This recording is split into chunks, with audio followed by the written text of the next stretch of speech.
अस्सलाम वालेकुम student, today our topic is division method, square root by division method, exercise number 2.3, question number 2, part number 1, 1 3 6 8 9। इस question में हमने इस question का स्क्वायर रूट फाइंड करना है bye division method. First step में आपने क्वेश्चन को रिपीट कर दिया।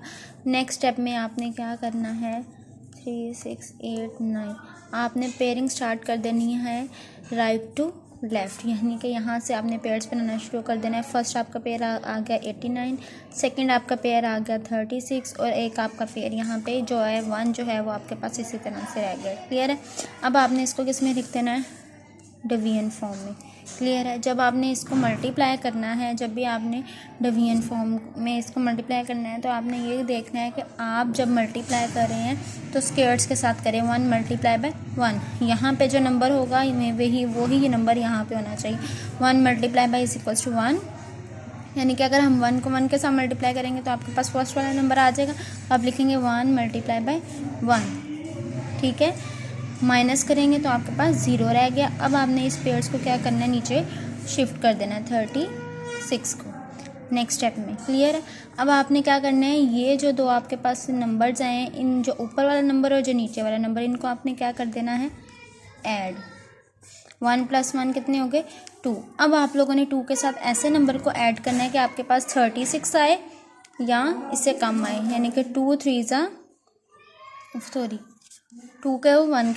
के साथ 1 को ऐड किया और 1 के साथ ही मल्टीप्लाई किया। 2 1 1 ज़ा 1, 2 1 ज़ा 2, 21।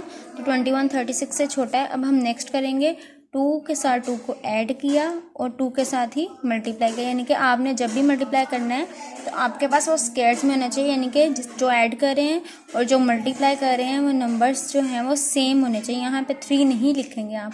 2 2 ज़ा 4, 2 2 ज़ा 4। अब देखिए आपके पास ये वाला नंबर जो है वो ज़्यादा हो गया, ये कम है, तो आप जो छोटे वाला नंबर है वो उसमें लिखेंगे 21। क्लियर है।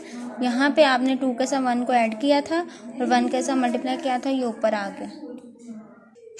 अब आपके पास क्या आ गया, 36 के नीचे 21 लिख दिया। अब आपने माइनस किया, 6 में से 1 को माइनस किया तो आपके पास क्या आ गया, 5 एंड 3 में से 2 को माइनस किया तो आपके पास 1 आ गया। अब आपने क्या करना है, 21 में, अब ये आपके पास 21 में क्या ऐड करेंगे, आपके पास जो सेकंड स्टेप में जो 21 है तो आपने ये फर्स्ट वाले नहीं सेकंड वाले नंबर को ही इधर ऐड करना है। क्लियर है। 21 में आप क्या ऐड करोगे, 1, यानी कि फर्स्ट वाले के साथ फर्स्ट वाले को, सेकंड स्टेप वाले के साथ सेकंड स्टेप वाले को जब आपने ऐड किया, क्या आ गया, 2 और 2, 1 और 1 2। अब आपने 2 के साथ, अब आपने इसको नीचे शिफ्ट कर देना है। क्लियर है। अब आपके पास यहाँ 22 है। अब आप 22 के साथ कौन सा नंबर यहाँ पे ऐड करोगे और किस नंबर के साथ मल्टीप्लाई करोगे, वो नंबर सेम होना चाहिए। अब आप 22 के साथ 1 को ऐड करके देख लोगे क्या आ जाएगा। अब आपने 1 को 22 के साथ मैंने 1 को ऐड कर दिया और 1 के साथ ही मल्टीप्लाई करूँगी, क्या आएगा, 1 1 ज़ा 1, 2 1 ज़ा 2, 2 1 ज़ा 2। क्लियर है। अब आपने 2 के साथ, क्लियर नहीं है, अब हम 2 के साथ 2 को मल्टीप्लाई करके देख लेंगे। 2 2 ज़ा, यानी कि 22 के साथ 2 को ऐड किया, 2 के साथ ही मल्टीप्लाई। 2 2 ज़ा 4, 2 2 ज़ा 4, 2 2 ज़ा 4। अभी भी ये वैल्यू इससे छोटी है। अब हम किसी बड़ी वैल्यू से करके देखते हैं। 7 के साथ करके देखते हैं। 22 के साथ 7 को ऐड किया और 7 के साथ ही मल्टीप्लाई करेंगे। 7 7 ज़ा 49, 7 2 ज़ा 14 और 4 18 आ गया। 7 2 ज़ा 14 और 15। अब देखें दोनों वैल्यूज सेम आ गई हैं आपके पास, तो आप इसको यहाँ पे लिख देंगे। 22 के साथ आपने 7 को ऐड किया और ऊपर लिख देंगे 7 के साथ मल्टीप्लाई किया। अब आपका आंसर क्या आ जाएगा, 1 5 8 9। जब आपका आंसर सेम आ जाए तो आप नीचे लिख देंगे क्रॉस। क्लियर है।